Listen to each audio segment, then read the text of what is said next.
Welcome to a two-reel talking Timetable Tuesday, where I'll talk about train bus connections, and in particular the connection times that you should allow when planning bus timetables to connect with the trains. They vary a bit, and I'll talk about why so in a bit more detail later on. My last video that came out last Thursday talked about Ormond and Mentone stations. It looked at physical connectivity between train and bus and found some significant differences. Now, to put you in the picture, if you're not familiar with those stations, they're both relatively new stations that have been built in the last decade. Those new stations needed to be built because the road and the rail were grade separated with the level crossing removed. A well-designed station like Ormond lets you walk from the bus to the train platform in under a minute, or about 90 steps. Mentone, in contrast, was poor design practice, especially so, with the transfer taking never less than 4 minutes and sometimes 5 minutes to get from train to bus. And if you're mobility restricted, then those times would be even more, possibly double. So if you're going to be scheduling buses to connect with trains, then you have to allow those transfer times so that you can get a good connection. And the transfer times to allow will vary greatly depending on if the station is a good one with short, direct, quick transfers like Ormond, or a poor one like Mentone, where it's quite a hike to get from the train to the bus stop. The penalty if you do miss a train bus connection can be up to 30 minutes, even in peak hour, because Melbourne buses are typically not particularly frequent. So really good planning for the services we do run is doubly critical. So having discussed the physical aspects of changing from bus to train in the previous video, in today's Talking Timetable Tuesday, I'll discuss the timetable aspect of transferring. Now, how much time should you allow between when a train arrives and the bus leaves? That's what I'll be discussing today. Now, the short answer is it depends, and I'll go through the main things that affects it. Now, if you start to see that the picture is shaking, it's because I am on a fairly rough track. It's a cycle path, unlike a road which is bituminized and has street lights. This has neither, so if there are some bumps, then I won't be showing any pictures or diagrams, so just look away from the screen, even turn the screen off and just listen. Anyway, the first point, bus to train access time. I discussed that a lot of detail in the video before. It should take less than a minute, as I mentioned, in best practice examples. Maybe even less than a minute in cases where you've got the bus pulling right onto the train platform. We don't have examples of that in Melbourne. The closest to that is Sandringham, which was a formerly Victorian Railways tram, and you could transfer straight from that onto the train. The times I mentioned before were to get from the nearest point of the train platform to the bus. Now, if you are arriving on a train and you're unfamiliar with the station, unless you're an experienced traveller, you won't actually know where on the platform the exit will be and where the bus will be. So you should actually allow a bit more time than the times that I mentioned in the last video. You might actually allow maybe 2 minutes instead of 1 minute for Ormond, and for Mentone you might allow nearer to 5 rather than 4 minutes, as with the best case example that I gave. That's if you're changing from train to bus. If you're changing from bus to train, then that problem doesn't arrive. The second consideration is frequency. Where services are turn up and go, you don't need to especially time connections. because if a bus or train has just been missed, it doesn't matter very much because there'll be another soon after. Now, where do you draw the line? It does vary a bit. Depends on if you're in much of a hurry, or if it's cold or wet or hot, then your perception of time might be different. Then you've got cases where services are so frequent that they might not even give you a timetable, like they're trying on a bus route 246, which is what they call rapid running. So that it normally operates every 10 minutes, used to have a printed timetable. They've removed it so that buses hopefully will show up at an average frequency of every 10 minutes, but you won't have a timetable telling you exactly when it's scheduled. So in that case, you don't even have a time. As to people's definition of turn up and go, that depends on the trip. If it's a very short trip, then people might not wait very long, especially if there's an alternative of being able to walk it instead.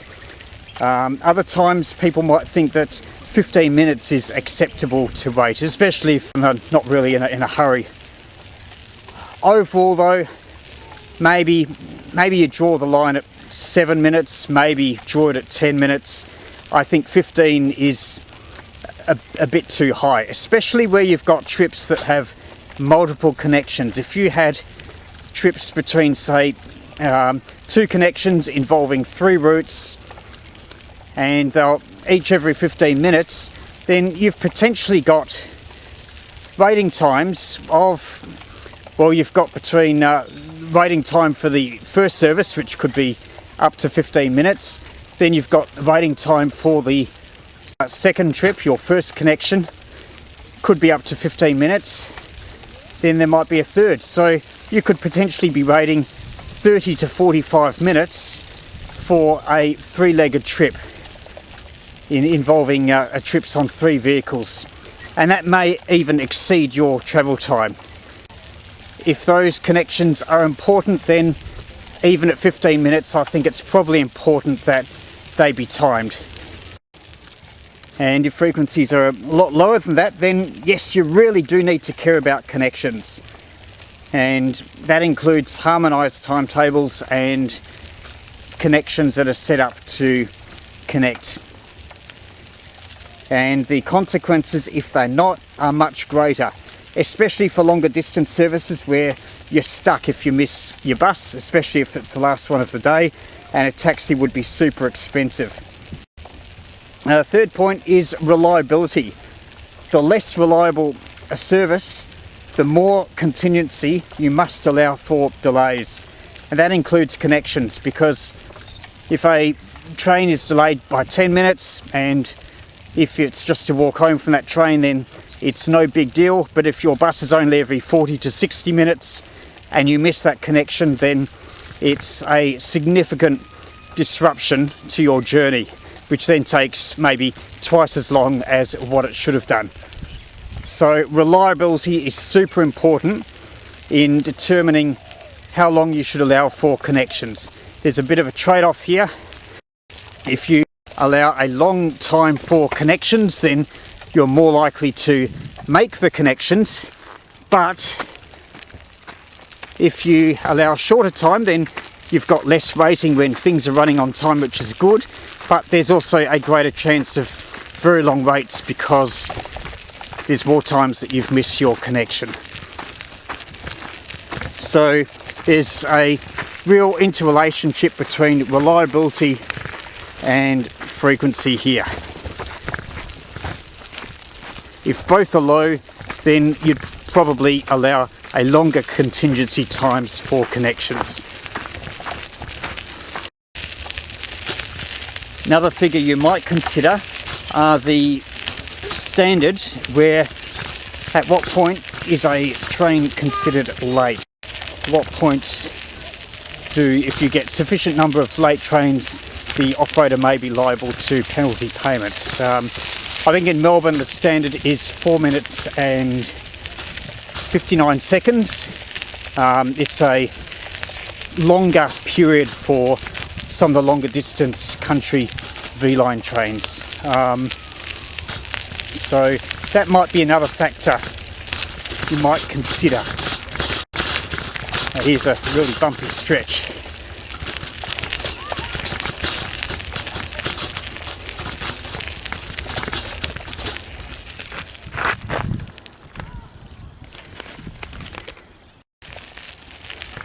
So when you think about all this, you might arrive at a figure of 5 to 10 minutes.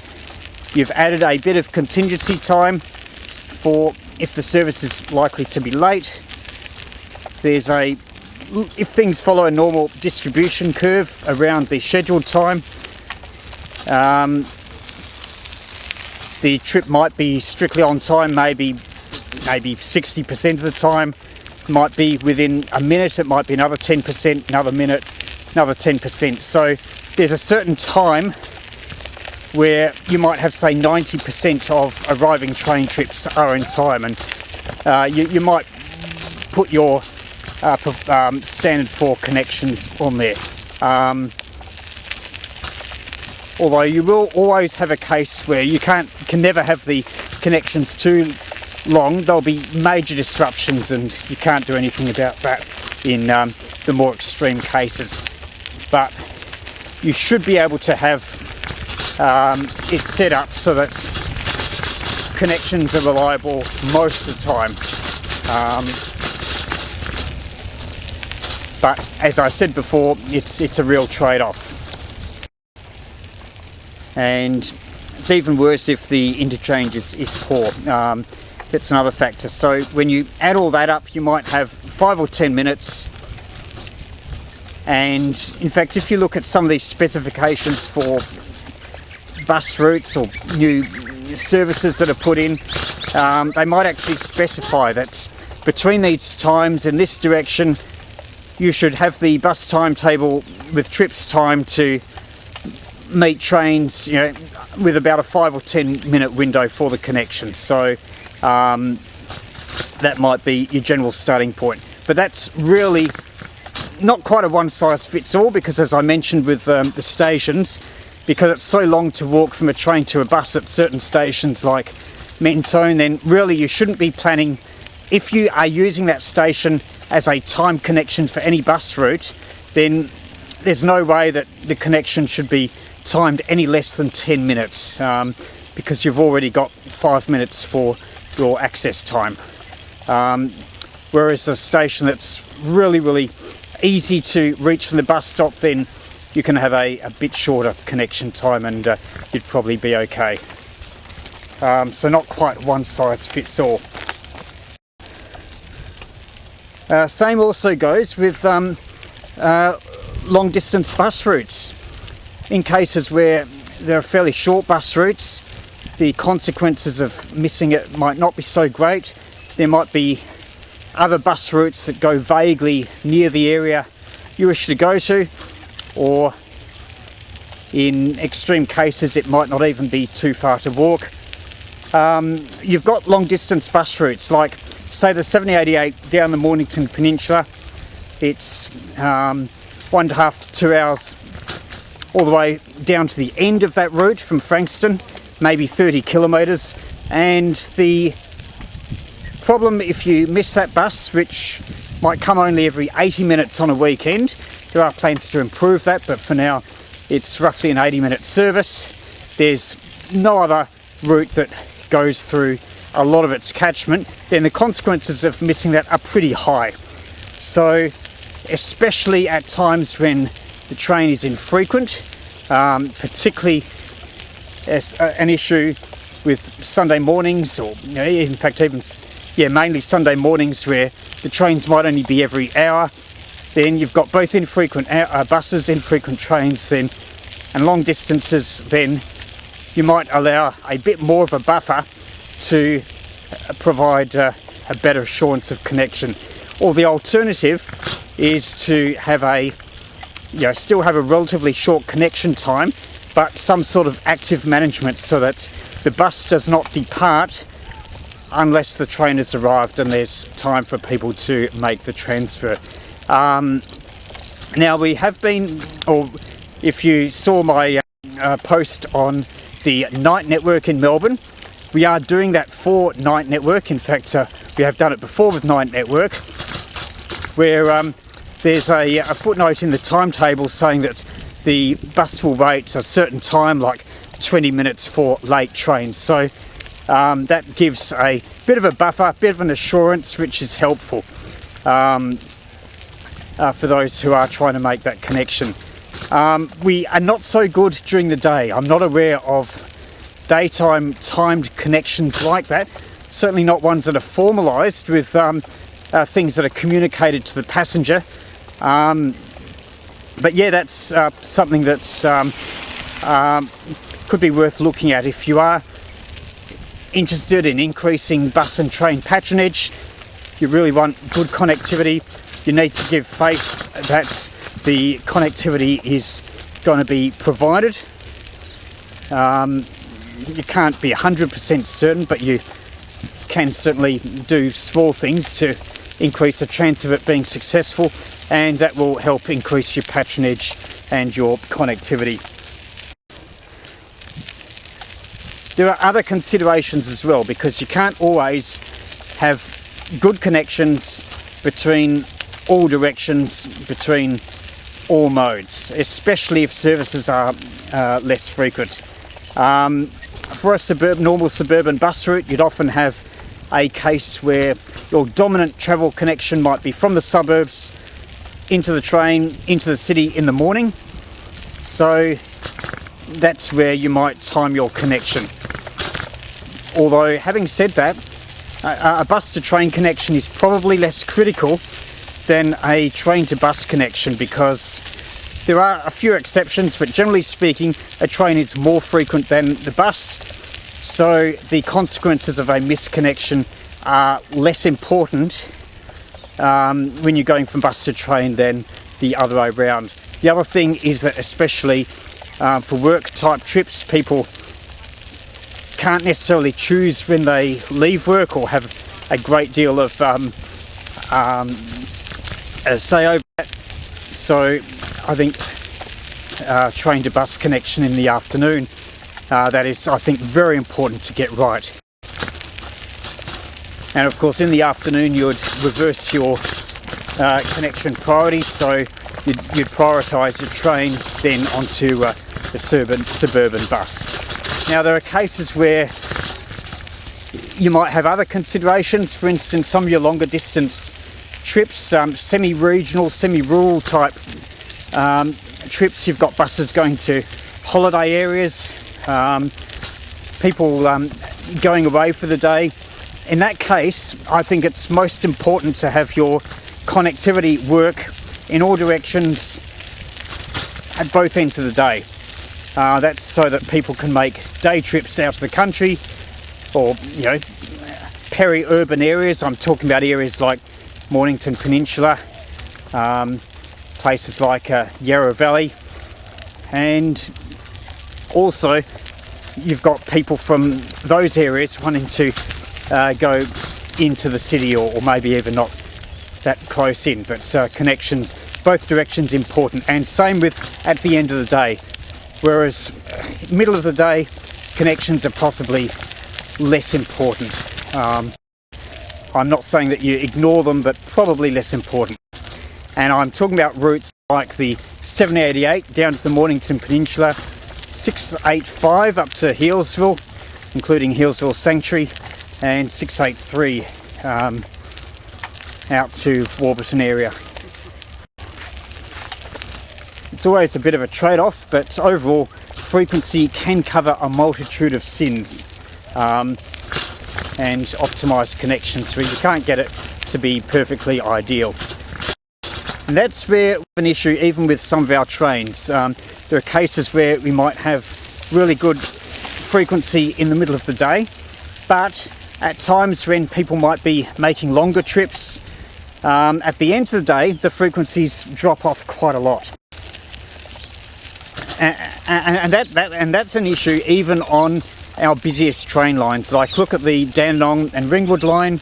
On weekends you've got frequencies every 10 minutes until about 6 or 7 p.m, and then all of a sudden it drops off to 30 minutes very, very quickly.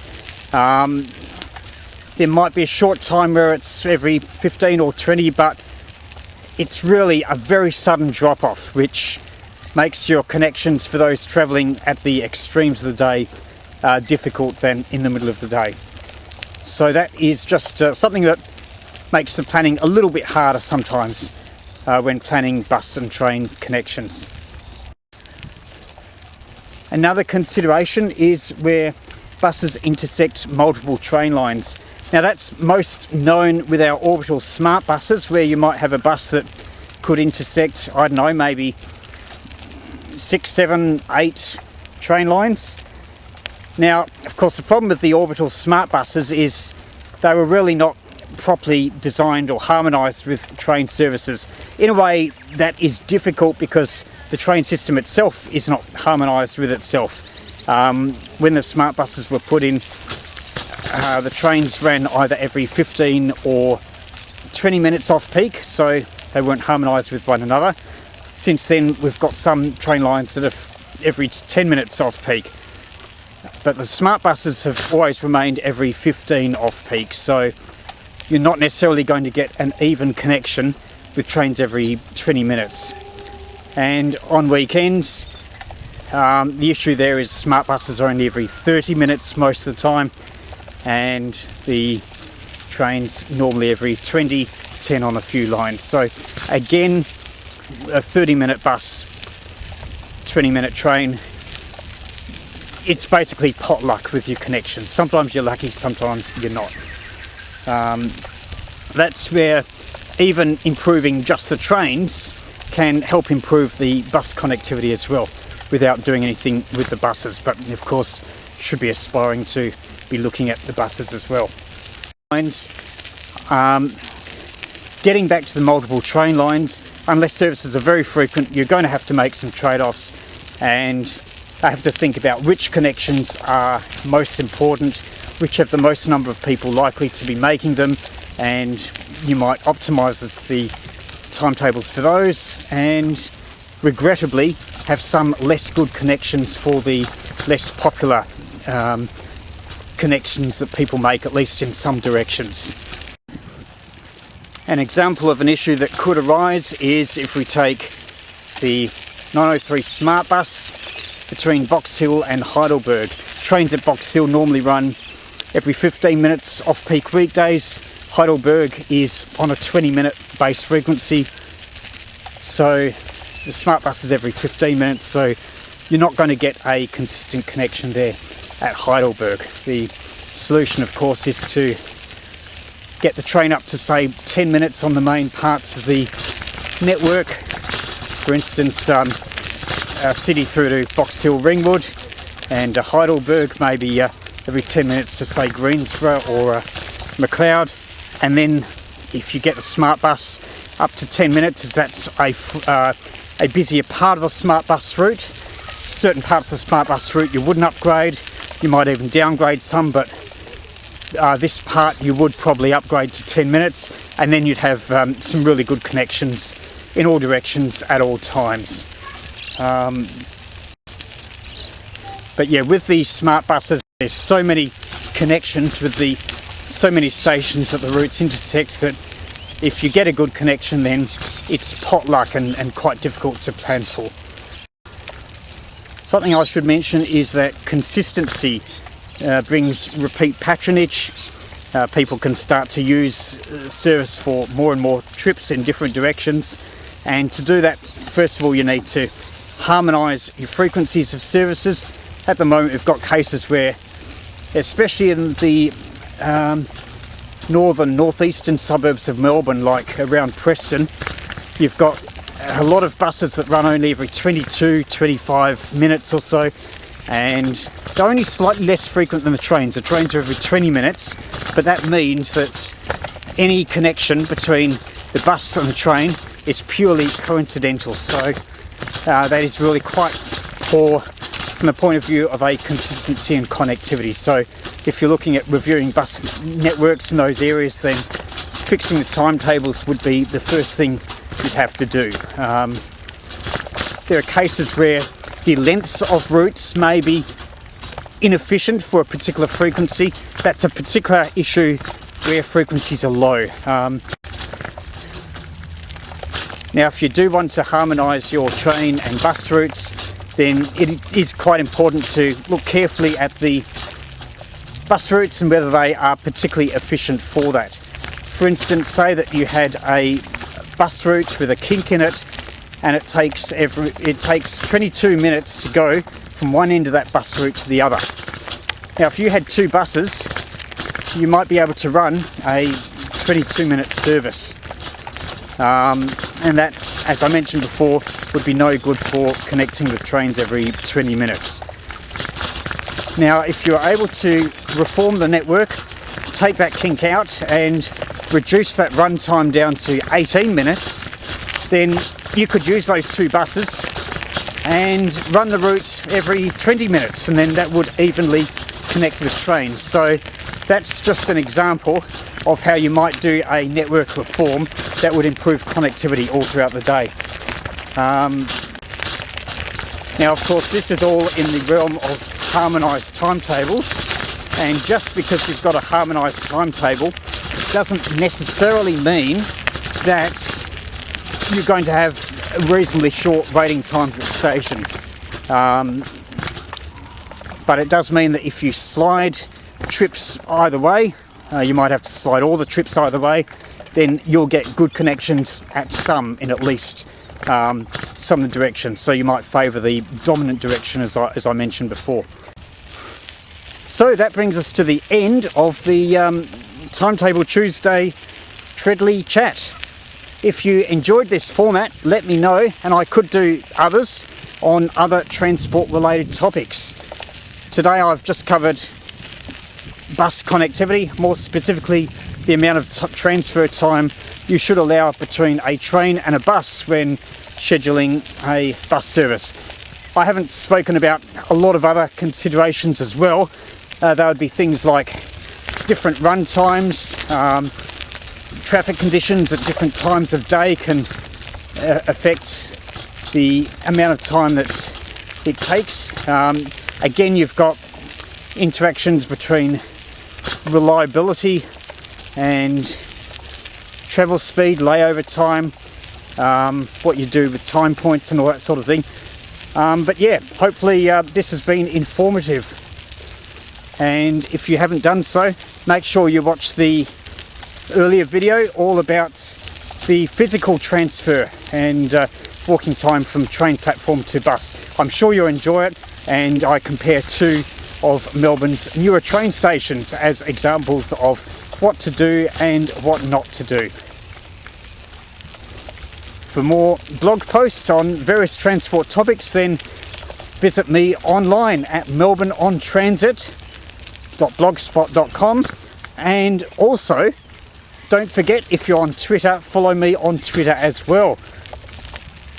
Thanks for watching, and see you next time.